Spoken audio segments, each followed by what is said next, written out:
ផ្លូវអើកាំងលើព្រំដែនចឹងប្រែផ្លាំងបំពីប្រាំងសិញលើក្បែរនៃតាតន្ត្រៀនថ្មឆោបៀមឈាមប្រាប់សៀមឲ្យឈប់ព្រាងវិហារភពនៅជាប់តបព្រៃពើពលអំព្រៃលើដែនដីភព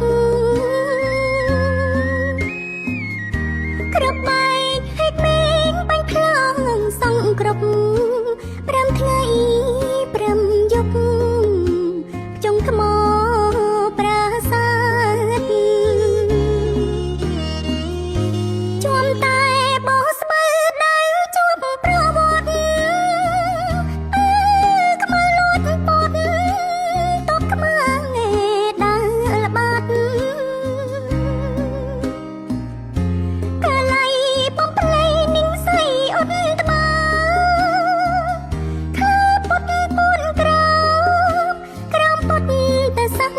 សនាតាមន់តាក្របីដៃខ្មែរសាងសង់ក្អែកខ្លែងជាហងត្រង់ខ្លែងជាផ្កាគូបកងតុងជាតិលើដីខាងឯមរាខ្មែរសូមផ្ដាំថានៅមិនសុខទេប្រលឹងនាងស្លាប់ប្រាប់ទៅតបសៀមឈប់ទៅឆ្លៀនពៀន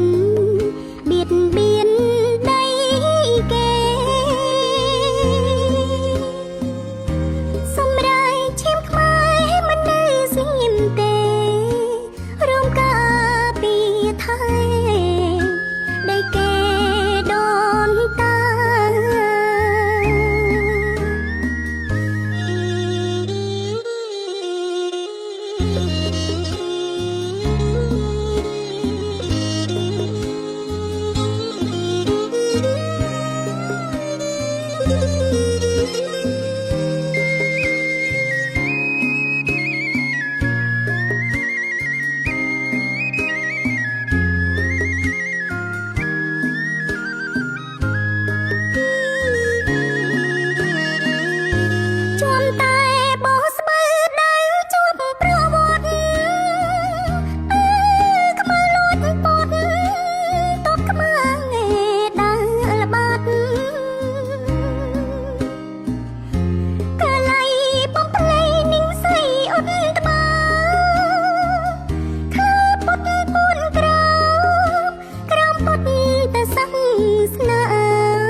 តប